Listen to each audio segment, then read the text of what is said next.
Welcome to the Mark Jackson Show. We're on the Come and Talk to Me Network. I'm Mark Jackson. This is my guy, the Dynamic One, Blue. It's NBA Draft Week. Even though the season's over with, it's NBA Draft Week. We brought on an NBA champ and a first-round draft pick. My guy, my brother. But first, let's pay some bills, Blue. Let's pay some bills first.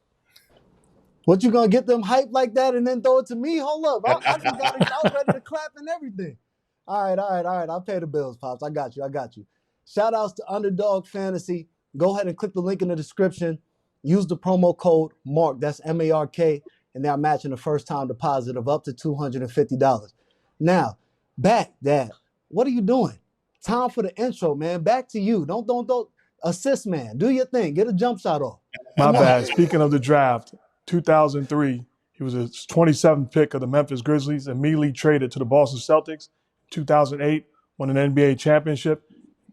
In the 8th grade, this guy was the number 3 player in the country. In the 8th grade, the number 2 player was Chris Paul. The number 1 player was a guy by the name of LeBron James. He's Mr. Texas in high school, in basketball. He's a legend on the floor, had an incredible career.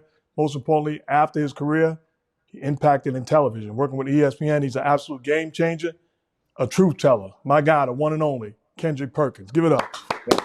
Yes, sir. Hey, look, with that intro, y'all make me want to log off and log back in so I can hear it again. That's pretty good, my guy. How you been, man? Man, I'm good, man. I appreciate y'all having me on for real, man. But it's good. You know, the season finally over, you know, and moving to the draft. And then once that's over, you got free agency, then I'm done. But I'm good. I'm home with the kids and the wife, and you know, we just getting to the meat and potatoes of this whole little, you know, workout thing with them, man. And I'm getting back in the gym a little bit, not the court, just shedding a couple of these pounds. I can testify with you, man. I can testify with you. You didn't have to give us a subtle flex, though. You didn't have to give us a subtle flex with the Celtic jersey and the McDonald's All-American jersey in the background. I mean, it was. Meanwhile, I got an empty wall. This is what I'm saying, Blue. Legend, this is what I'm saying. Y'all either was gonna get this or the other computer in my wife's office, and she got all type of flowers and purpose on the background. I thought this was appropriate to come on here. You know what I'm saying? If I'm gonna come on here and be with a legend and be with my guy Blue, then damn it gotta be real. Yeah, I see it. That's legendary back there too. You gotta show that off. It's only so many people that's been a McDonald's All-American, so you gotta, and you know you had some times on the Celtics too, so. Respect, legend, respect, of course. Let me ask you the first question. Let our hair down. The Celtics just won an NBA championship, and you were critical of your former team, the Boston Celtics and Joe Mazzulla. I understand being in the industry also along with you, how people can take it personal and take it the wrong way as opposed to it's just my opinion and my thoughts. As a basketball, expert, I'm paid to give an analysis and a breakdown. How do you take it when people respond that way? They'll be all right. Because here's the thing, right? Like I've been one that's been, one of the biggest advocates for Jason Tatum and Jaylen Brown since, they put the world on notice back when JT was a rookie. And my thing is, over the past couple of years, they've had their letdowns. So the criticism, it was warranted. It wasn't like I was just making it up. As far as Joe Mazzulla, I didn't believe that his system could get it done, right? The way that he ran his offensive sets, his philosophy for us getting a lot of three-point shots up, I didn't believe that it could happen. It was to the point where it was like, I didn't seen them knock at the door so many times. I was waiting on them to actually walk into the building. And when they done it, then I was going to believe. But now I have nothing to say. I mean, congratulations to them. But the thing is right, like Boston fans, they expect you to be married to them for life, right? Like a sense of entitlement, like you owe them your life. And that's not the case. When I haven't been back to Boston on my own dime since I was traded from there in 2011. The times I went back to Boston was work related. It's not saying I don't have love for the Celtics, the organization and the fan base.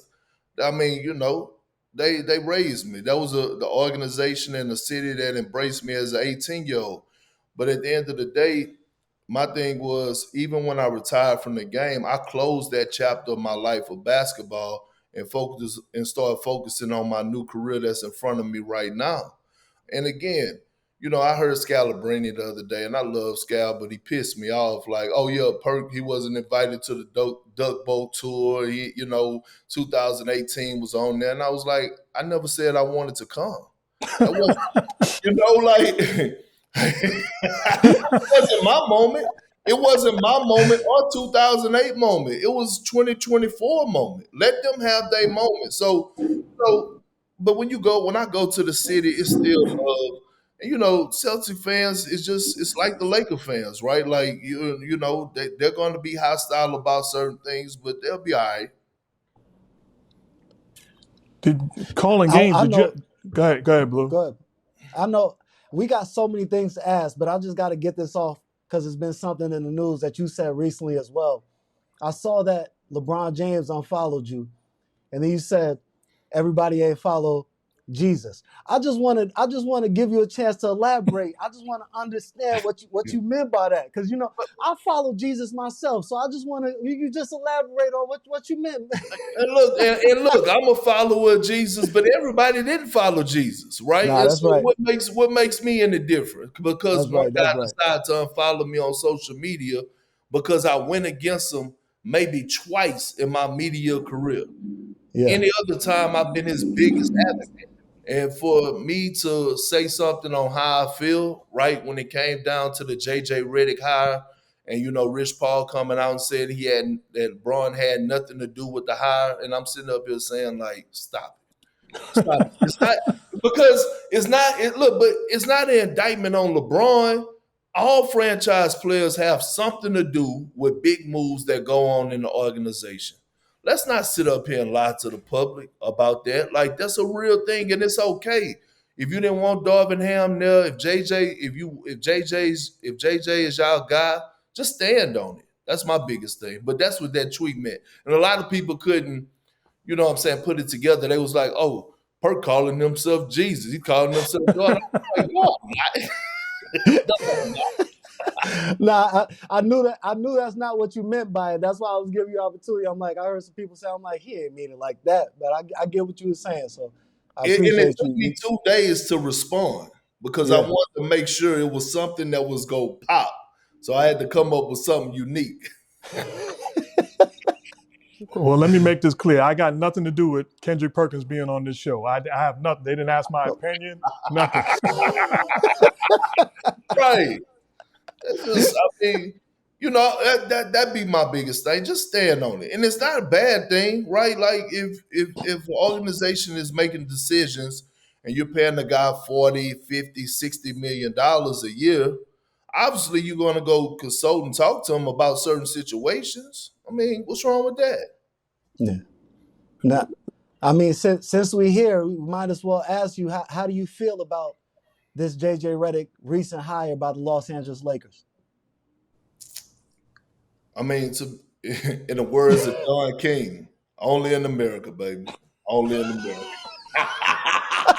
Only in America. I mean, for real though, like, listen, do I believe that JJ knows his basketball? Absolutely. I think he understands it. I know he's a brilliant basketball mind. I get all that. I just need to see it. I need to see it. I mean, it's done now, and I'm going to be keeping a close eye on it. I need to see what's going to happen because we just witnessed the NBA Finals, right, with 2 black head coaches, and Jason Kidd and a 35-year-old Joe Mazzulla. And I think X's and O's and strategy is one thing when it comes down to the coaches. But the other side of that is being able to speak those guys' language, right? Can you get the ears of their locker room to buy into what you're saying? I'm hearing so many stories about, Jason Tatum and Joe Mazzulla sitting down watching movies together. Derek White saying how much Joe Mazzulla impacted his life outside of basketball. Like, it's clear that these guys look up to him more than just the coach, and they got a relationship where it's like if Joe tell them that the sky is green and the grass is blue, they go believe him. Like, and they could clearly see it's not, but they go believe him. But that's what you want. So with JJ, it's more so on the lines of, can you get that? Can you get the attention of that locker room? Is Anthony Davis not only go talk about it? I don't care about the phone conversations. I want to see it when y'all hear the adversity. I want to see when y'all hear the adversity how AD is going to respond to you when things are not going well for him, because it happens in the 82 game season. So, I mean, I don't know what to make of it. It's done, but everybody in the world is going to be watching the Los Angeles Lakers now even more just because of JJ Redick to see how he do. And a lot of people are going to be waiting to see if he fails. Yeah. I don't know. I spoke a little bit about this with you, Pops, on the phone for a little bit, but maybe we could get your thoughts on it as well.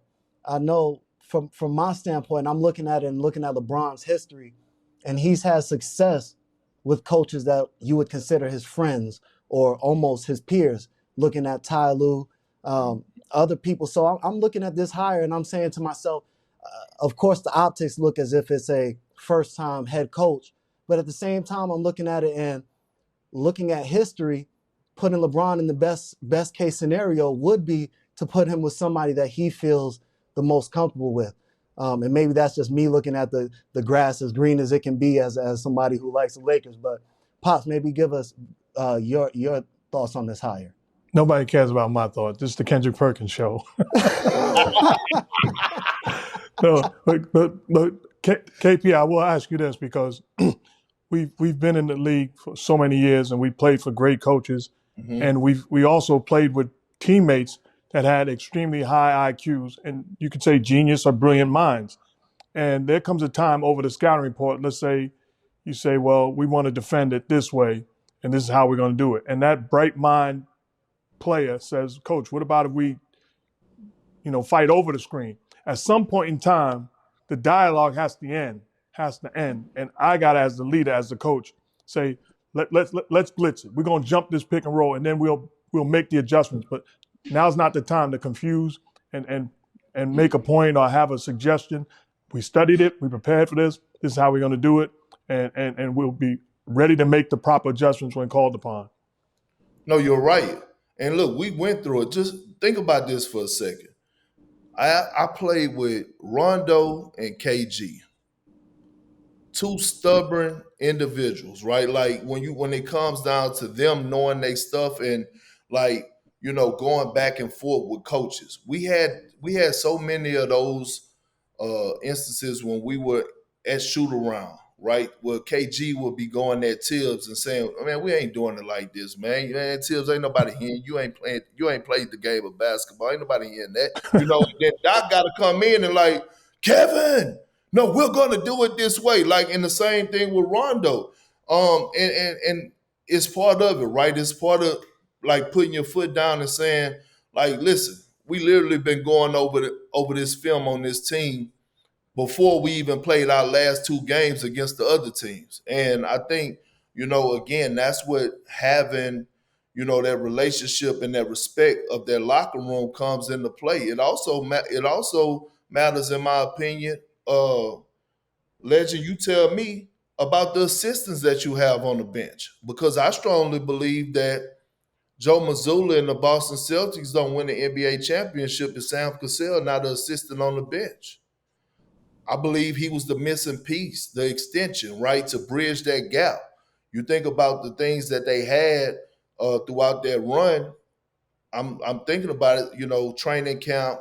They brought in Rondo, KG, Paul, the assistant coaches. They took a ride on the duck boat before the season started. Like, those things right there was something that we did back in 2008, right? And you have a guy on the bench that could be in between and not be just, play the neutral, right? Play the middle. So you're right. You got to have that guy, man. I mean, you got to be able to put your foot down, especially when you're challenging a guy like LeBron. But Blue, let me tell you this. This is not about JJ and Bron being on the same page. Again, This Laker hire and JJ Redick, this is about him and Anthony Davis. Anthony Davis is the most important person in that locker room. I believe that. That's when you put it like that. I think it is going to be it's to be seen if he's going to be able to get the ear of Anthony Davis. But I think also at the same time, if you're able to get the ear of LeBron, I think that gives you the ear of Anthony Davis because of their relationship and their closeness. So I think it's a benefit.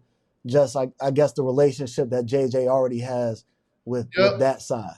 Yeah, but the only thing that like was alarming to me was that like reports went out as soon as JJ was hired that Anthony Davis wanted Rondo. So to me, it was like, oh, okay, Bron, you got your guy. I need to get my guy, right? Mm-hmm. Like I need my guy because again, JJ is gonna have to gain that respect and trust of Anthony Davis. But also, it's gonna be interesting because Anthony Davis arguably had his best season of his career last year under Darvin Ham.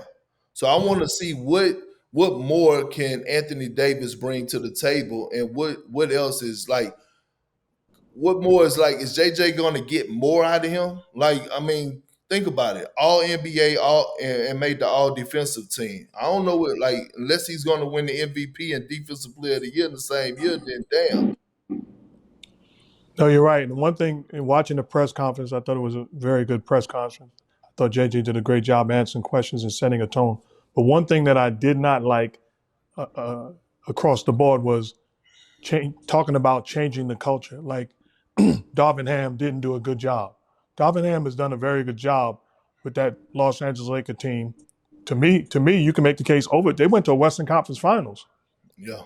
He had success. So let's say we're going to build on it. Don't say we're going to tear it down and change an entire culture. Are you telling us that you didn't have the proper culture the last 2 years then? That part. And then look, one could argue that the Lakers could have beat anybody in the Western Conference outside of the Denver Nuggets. Like if the Denver Nuggets wasn't in their way and it was just say, the standings shaped out a different way, they could have got back to the Western Conference Finals or even the NBA Finals because no one could tell me that they couldn't beat the Minnesota Timberwolves in the 7-game series or the Dallas Mavericks. They just ran into Denver. Denver been their Achilles heel. They got their number. That's why LeBron was sending so many subliminals at the trade deadline. Because you had to get better. You got to get better at the perimeter, especially defensively. That's why they wanted DeJounte Murray. Because you got to have perimeter defense. You got Luka, you got Kyrie, you got Anthony Edwards, you got SGA, you got Steph Curry, you got De'Aaron Fox, you got Jamal Murray. If the Lakers had DeJounte Murray in that series, they would have beat Denver. Yeah. You're preaching. So Just saying, so it wasn't all Darvin Ham. You know what I'm saying? Like, come on now, what we doing? But we know how that goes. Somebody got to be the fall guy.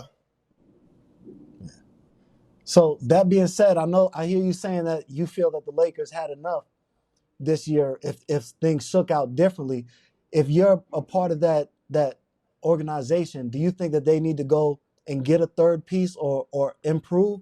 Or do you think that they look at that team and they say, okay, with this coaching change, we just revamp and come back again this year?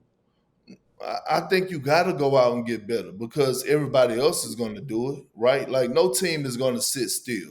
We saw Oklahoma City; they made a move as soon as they could, getting Alex Caruso. That was a big pickup, right? They were already the number one team in the Western Conference. Now you add Alex Caruso, you didn't even have to give up much because Josh Giddey fell out of the rotation anyway. Now you're able to keep your core group of guys, your miniature big three and Jalen Williams, SGA, and Chet Holmgren, and you still got Lou Dortz over there. So now you probably like a big man away, which Sam Presti is going to do his job and go and do that. But the Lakers got to make a move. I feel like they cannot stand still. You gotta have shooting. You got to have floor spaces when you're dealing with Bron and AD. And also, are they going to go out there and really get a legit 5-man? Because they still might run into Jokic. And AD has made it very, very clear he played the center position, but he don't want to play the center position. What's your definition of success for the Los Angeles Lakers moving forward?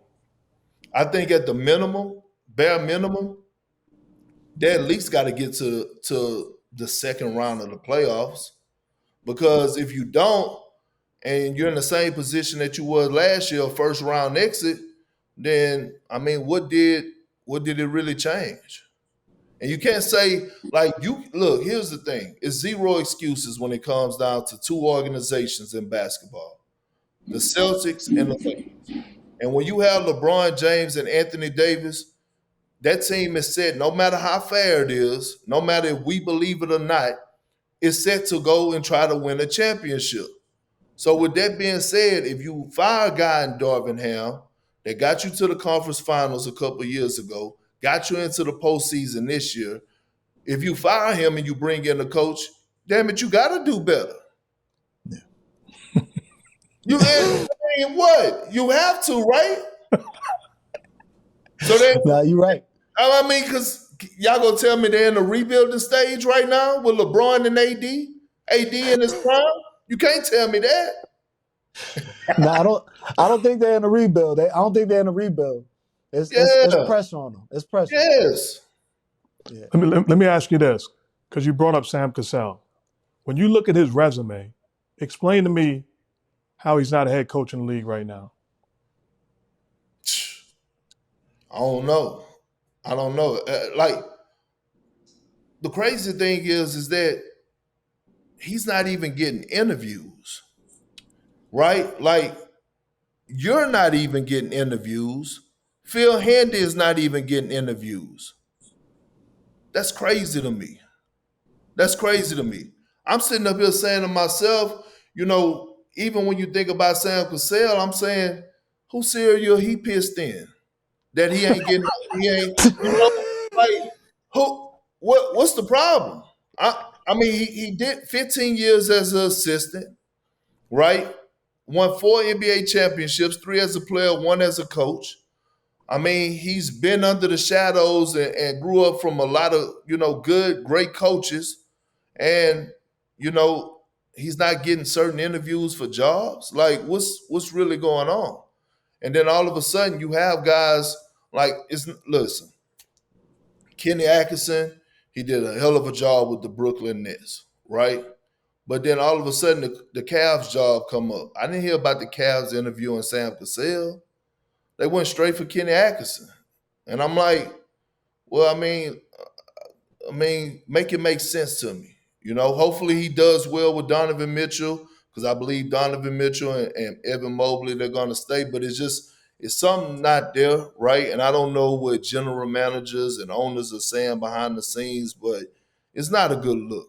It's not a good look at all, because it's a lot of guys out there that are deserving to get those interviews and be able to have those conversations. I mean, not even getting interviews. I'm not going to argue with you. I'm not arguing. But see, that's the thing. That's the thing that excuse me. That's the thing that pisses me off about LeBron the most. Like, bro, Phil Handy was on your bench. You won a championship with Phil Handy in Cleveland. You won a championship with Phil Handy in LA. Okay? You asked Phil Handy to come to LA with you when he had a choice to go with Kawhi with the Clippers after he won it in Toronto with Kawhi Leonard under Nick Nurse. You mean to tell me through all the BS, the Frank Vogel nonsense, the Darvin Ham nonsense, the Russell Westbrook drama that went on between the locker room, Phil Handy was a guy that was behind the scenes keeping this whole thing together, or trying to keep it together, cleaning up a lot of people's mess, and he couldn't even get a conversation? And with your power, all you had to do was say, hey, look, you didn't even have to do it publicly. But damn, Phil Handy can't get a shot? Give him a shot at least, an interview. The man ain't even get an interview. This is an assistant coach that's well respected around the league. 3 NBA championships. He couldn't get an interview with the same organization when he showed y'all nothing but loyalty. Every coach y'all done fired, He's been the guy that has stuck around and kept it 100 with y'all. Not an interview. That's crazy. Now I got both of y'all here, so this is the perfect time to ask it. Two veteran NBA players. Is there such thing as loyalty in the NBA, or is it just a business? Go ahead. So to me, whoever want to answer first. To me, there is clearly loyalty. There is. It just depends on how you're looking at it. Right. It's and loyalty could only be one-sided at times, right? Like, and it's just, I mean, to me, I just look around the league and again, I bring up the whole, even the situation when it comes down to, me with the Boston Celtics right now, right? The fan base, even some of the guys in the Celtic organization feel some type of way about my criticism, and Scal going out publicly saying that, I wasn't invited on a damn duck boat or whatever, right? But I didn't feel that way when you traded me in 2011, when you felt like you had enough with Shaq and Jermaine O'Neal, and then you realized that me and KG actually had something special on the defensive side of things. But at the end of the day, I mean, I ever since that day, I take it as a business. I could never trust the NBA organization to say that they're my family. I would never say that because I'll be lying. Like, it's not a family, because as soon as they're done with you, they're done with you. And it's not like they're calling to check on you after that. Like, I'm not getting phone calls from,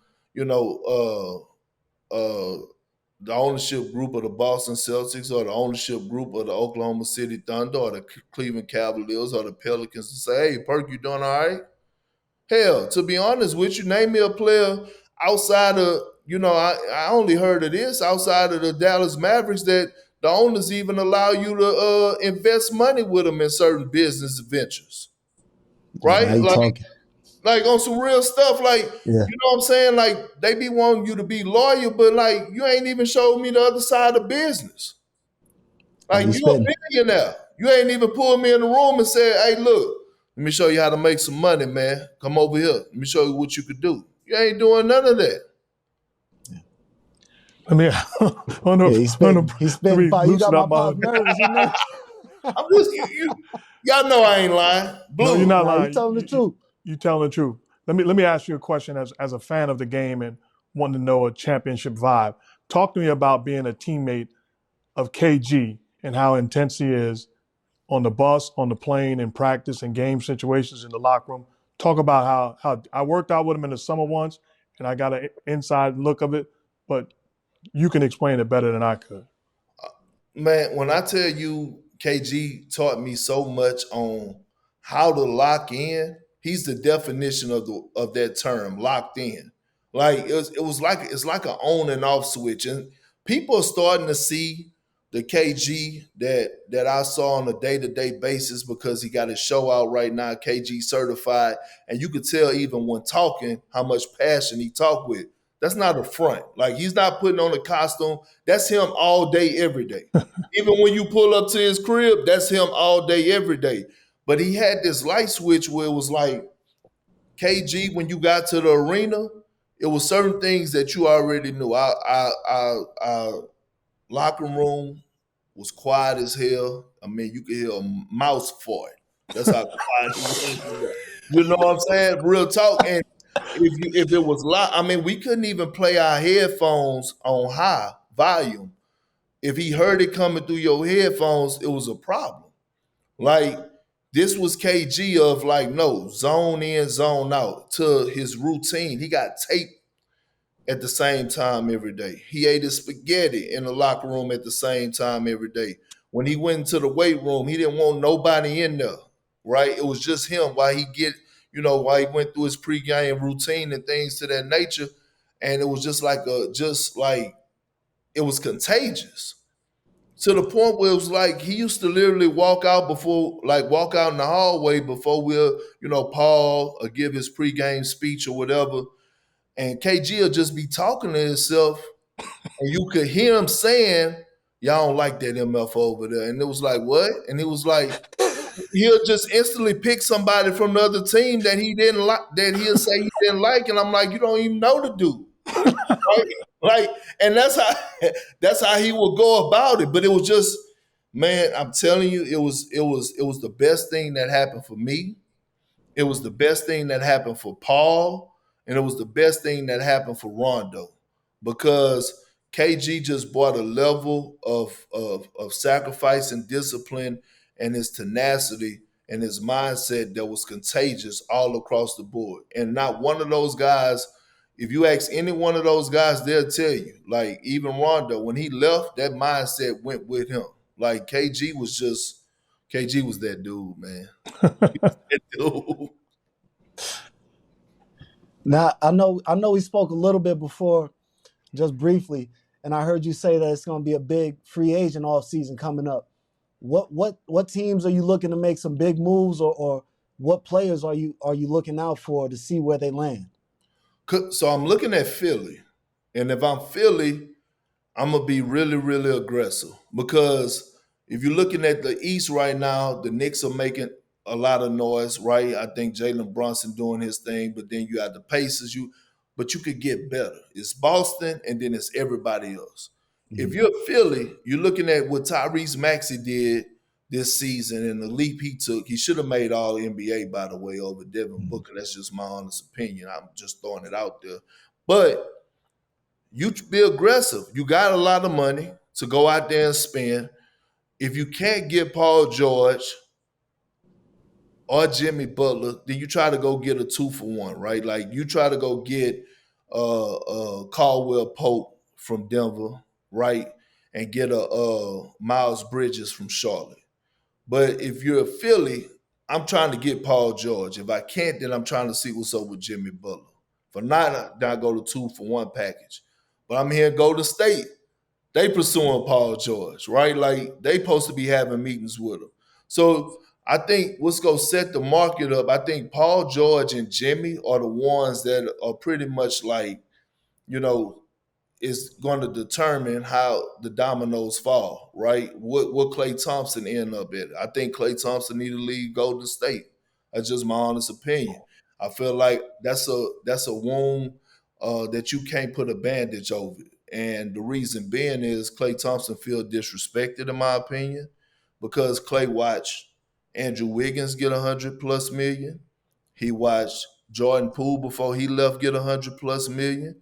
He watched Draymond get his 100 million. And Klay like, damn, y'all just go offer me this 2-year 48 billion. You know what I mean? And I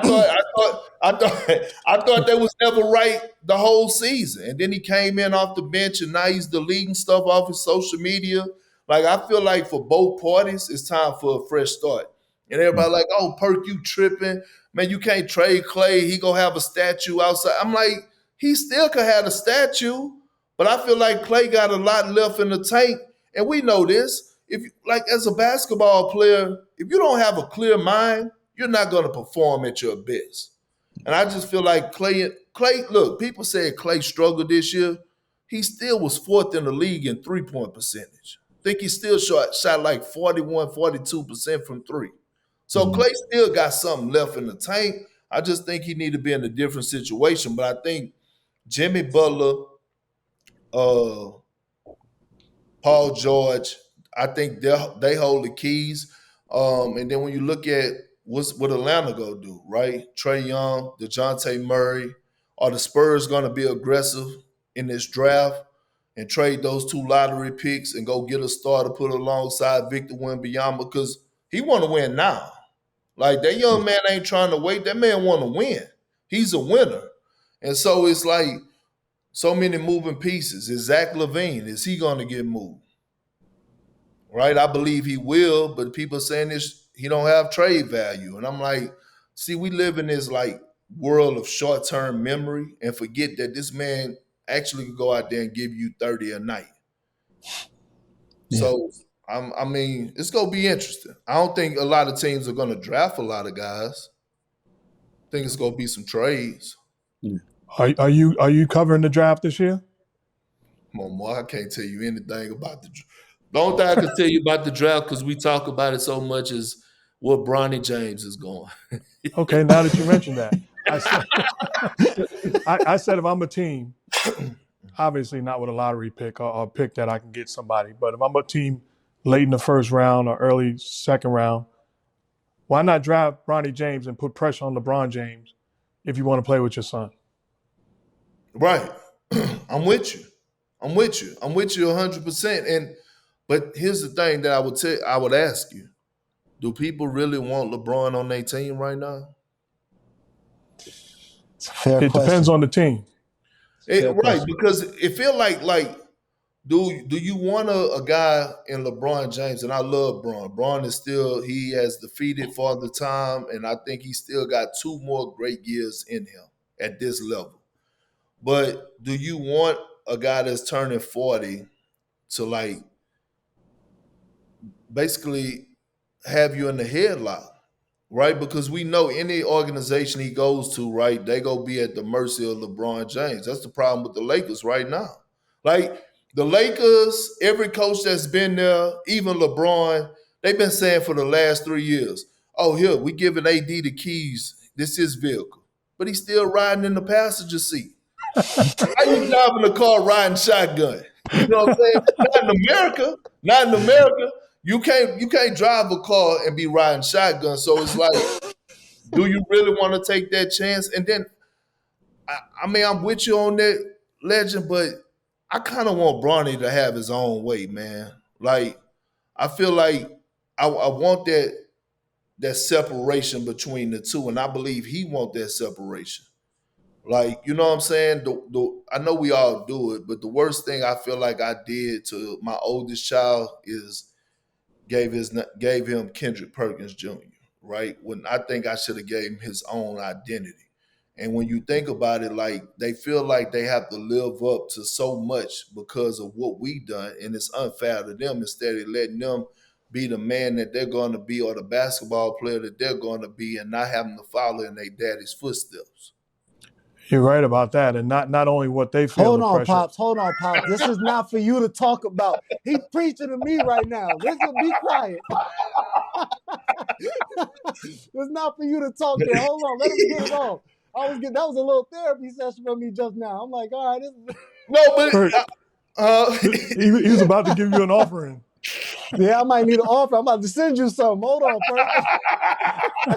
But I just feel like, man, it's so much, like when you look back on Bronny, you think about the McDonald's All-American game, right? And how he jumped the line. Like, and within 2 weeks, he went from being ranked this to being ranked that. And then all of a sudden, he's in the McDonald's All-American game. I get it, right? But we got to say the quiet thing out loud. Nobody ever got into the McDonald's All-American game averaging 14 points a game. That's just real. That's what Bronny averaged in high school, right? And so at the end of the day, you even look at the combine, right? Like certain guys got combine is an invite. You have the what is it called? Like the pre-combine or whatever, right? Where some guys get selected to go to the other combine like a couple weeks early. And let's be real, like with the numbers that Bronny put up at USC, did he really deserve to be at the combine? Okay, Bron, you've done your part. And I'm not saying nothing is wrong with that, because any father, right, and especially any black father that had that type of power or leverage, you should pull them strings, right, to get your son in. Other people do it. Hell, they do it all the time. Whether that's in the game of basketball, the political world, whatever it may be, they pulling strings. Now that you got him here, let his own journey start, right? Like the separation. Let Bronny go be Bronny, right? Whatever version of that's going to be, however long it takes, whatever the process is going to be, let him go be that. And I was telling people at our network the other day at ESPN, I said, listen, man, we was only about a month ago, and I said, we're the ones that are putting pressure and shining light on Bronny. Since I've been here in 3 years, I've never covered talk this much about the draft when we're talking about a young man that's going late second round or not being drafted at all? Think about it. The second round will all of a sudden, for the first time, be televised. They're televising the second round. There's a reason why they're doing that. Yeah, that's powerful. That's powerful. I mean, and to be real, the draft is not that interesting. Like, you know, it's not. You go from the greatest prospect probably ever and Victor Wembanyama last year to all of a sudden this year is like, so, and like we gotta, like, Bronny is the name that we gotta, you know what I'm saying? Like, we're not talking about Alex Saw. We're not talking about the kid, is it Klingon from Connecticut, right? We're talking about Bronny. And I get it, right? Because Bronny, like, let's go get the eyeballs. So it is what it is. Only in America. Only in America. Let me ask you a question. People ask me all the time, and I came from playgrounds and all of that. Where do you get your one-liners from? Where do you get your quick lines from? So you know I was raised by my grandparents, right? So, Absolutely. So I got an old soul. And so I played a lot of dominoes, spades, pity pat with my great aunties, great uncles, and uncles, and their friends. So can you only imagine at a domino table with old heads, how many one with them drinking Miller Lights, Budweiser, Crown Royal, how many one-liners you could pick up? And I still play dominoes to this day. So when I hear one liner, I'm like, oh, I'm gonna use that one tomorrow. Two things. I'm the best spades player in the land, by the way. Just to let you know that. Second thing, talk to me about your grandparents and their impact and how awesome of a job they did raising you. I owe them the world. I owe them the world. I gave them the world. My grandfather died like 8 years ago. He was the best man in my wedding. My mom was shot and killed when I was 5 by a best friend. My dad bounced. He went overseas. He still live over there now in New Zealand. So I was raised by my grandparents. My grandfather, he was the church janitor at our church. He made $300 a month. My grandmother made $60 a week as a maid. And we stayed in a house where it was on a farm. My grandfather built. The ceilings were like 6'2", so I was ducking everywhere I had to go. But man, they made me to who I am today. Without them, like I wouldn't be me. Like the adversity we had to go through. My grandfather taught me everything on how to become a man. From I tell everybody I could catch a chicken, kill it, have it ready for you to cook in 15 minutes. That was my chores. That was my chores around the house. You know what I mean? So it's things like that, man. But he passed away. My grandmother, she just turned 80. Well, she's gonna turn 90 here in a couple weeks.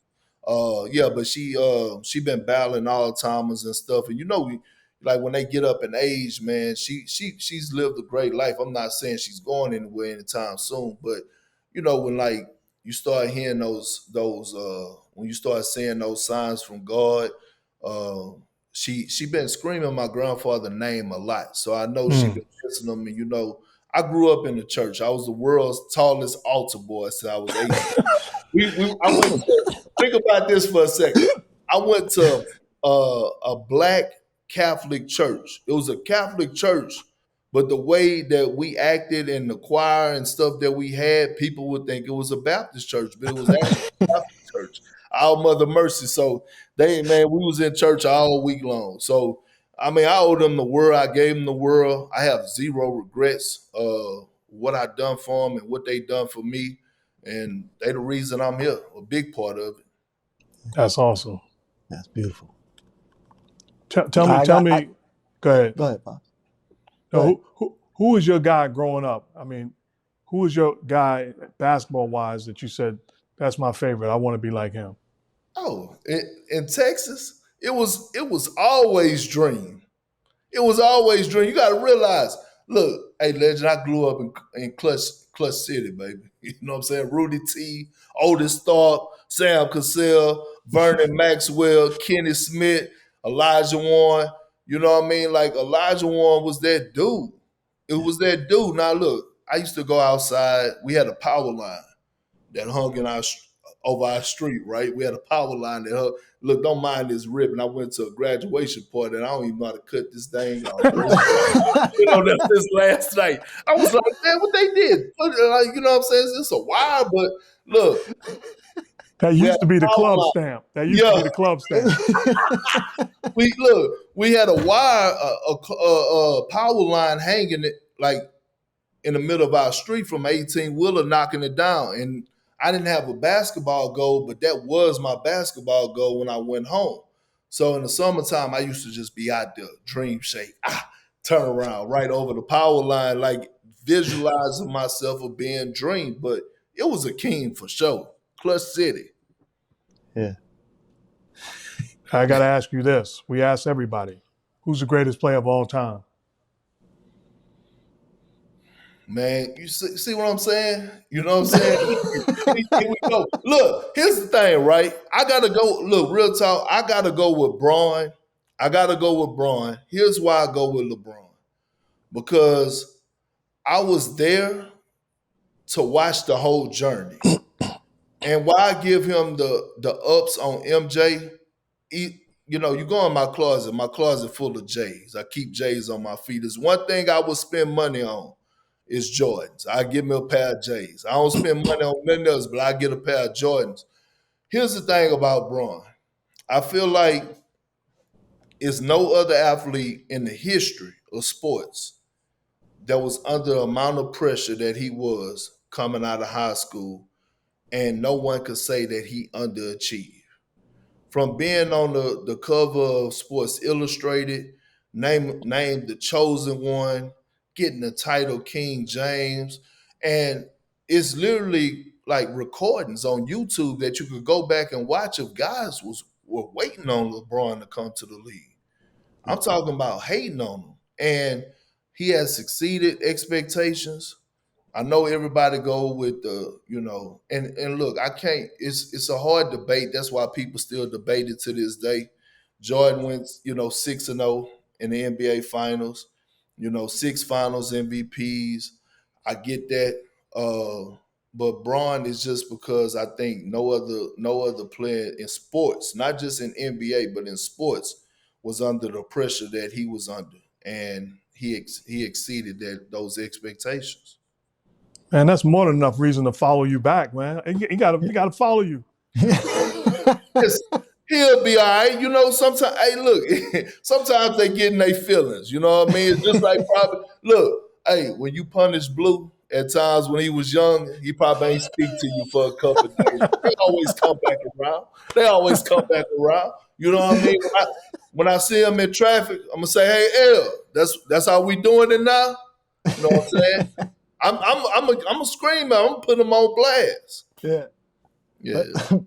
Perk, let me ask you before we let you go. We enjoyed your time, but I gotta ask you real quick. What do you think about? It's for my ladies, man. What you think about Angel Reese and Caitlin Clark and just the state of the WNBA right now? They killing it, man. I just want to know what you thinking. You know what's crazy? I saw something yesterday where people were arguing and debating before the games came on yesterday. And you saw it was a list of games. I think you had like the Liberty playing and other teams playing, and it said league pass, league pass, league pass. When you got to Indiana and you got to the Sky, it said ESPN National. And people were like, oh, they got it wrong. And so many people was like, nah. They got it right. Like this is what the game been missing, right? Women's basketball is already competitive as hell. Like everybody keep talking about they picking on Caitlin Clark. No, they not. They've been doing this. They've been doing this. Like they get down and dirty. They throwing elbows as flagrant fouls. Like they competing. That's what women do. They compete. There ain't no jersey swaps with them.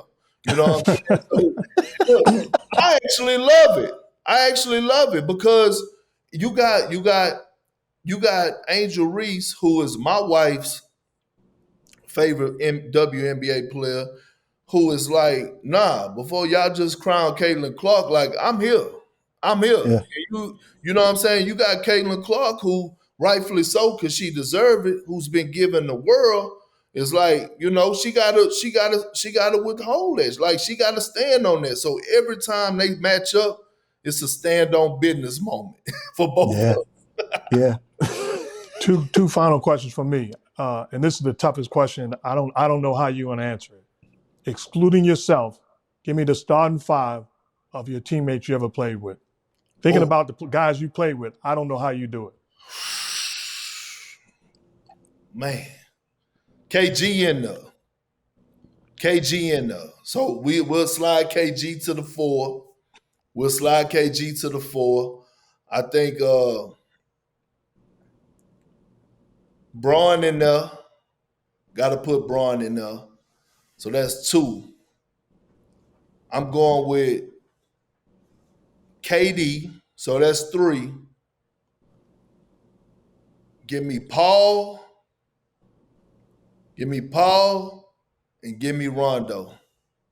Wow. No offense. That's tough. No offense to Kyrie. No offense to Shaq. No offense to Rasheed. No offense to Russ or James Harden. Listen, give me Rondo and this positionless. I ain't worrying about rebounding because I got KD 6'10", 6'11". I think he's 7 foot. You got Braun 6'9", 6'10", KG 7'1". We go rebound. Rondo is a great rebounding guard. Give me Paul Pierce.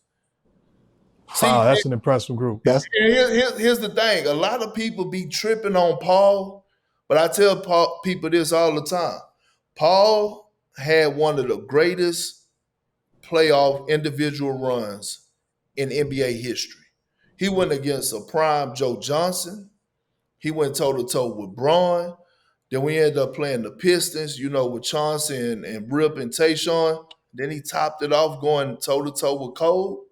Give me a better run than that. And the numbers to back it up. You're right. No argument. Last thing for me, I know how important your wife and kids are to you. Talk about your home court advantage and what they mean to you. Oh, everything. And I do it for them because they do it for me, right? People don't realize like the sacrificing that your family has to do with the careers that we have, right? Whether it was basketball careers or now, like it's just, and I've been with my wife since 2000, right? Since 10th grade in high school, and she's been rocking with me. You know what I mean? My kids, they rocking with me. And every single time you could be going through adversity, having a bad game, all right, or anything that's happening in life. When you go home, that love that you get, all that would go out the window. You know what I'm saying? And if you know, you know.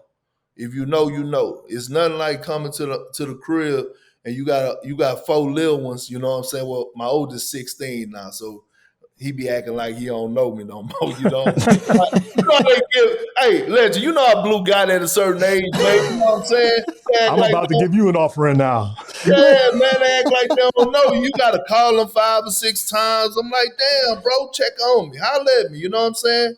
But when they come to the door, they like, Daddy, what's up? Like, you know, it's just that right there. That's everything for me. So I wouldn't be here without them. I appreciate my wife and what she done on a day-to-day basis. Even when I was playing to now. Do I hear the complaints? Hell yeah. Oh, you got to leave again? Yeah. Hey, but look, you want to live good, huh, baby? You want to live good. I'll be back home in a couple of days, hold it down. But, man, they've been everything to me. Tell us the name of your French Bulldog company, by the way. Oh, there we go. It's Big League Exotics. Big League Exotics. They look beautiful. Hey, I've been all in, you know, since the season over with. Now I'm back to them. You know what I'm saying? Back to my other business. But Big League Exotics. You know, French has been taking over the dog game for about 5 or 6 years right now. We saw Winston just win the dog show. The French, his name Winston. He just won the dog show. You know what I'm saying? His owner right now. If you want to breed to Winston, you gotta pay $250,000, and it's a wait list. Yeah, it's a waiting list. That's big time business. It's a waiting list. It's for a waiting list to get some of them sales from Winston. Big time business. Congrats with everything, man. Can't thank you enough for joining us. Nothing but love and respect. Certainly appreciate you. Continue to make us proud, man. Hey, Blue Yeah. Mark, I appreciate y'all, man, for real, for having me on. And I appreciate what y'all been doing. This really, for real, is a beautiful thing, man, just watching what y'all doing and how y'all doing it. Father, son, the collabs, speaking of real, speaking of truth, this is what it's all about. That's a wrap for this episode of the Mark Jackson Show. I'm Mark Jackson. That's the Dynamic One Blue. Thanks to our guy KP for all the love and showing up. Remember, 2016, a young man was willing to dream crazy. He went to the NBA Finals, stood on the court and said, one day I'm going to be a champ. One day I'm going to be a champ. One day I'm going to be on this stage. He said it to a reporter. It's documented. Well, just last week, that same kid, Jaylen Brown, was an NBA champ. And on top of that, he's the MVP of the NBA Finals. He dreamed it, he said it, and he spoke it. I truly believe that the power of life and death is in the tongue. Now, what are you going to say? Speak it and make it happen. Blessings.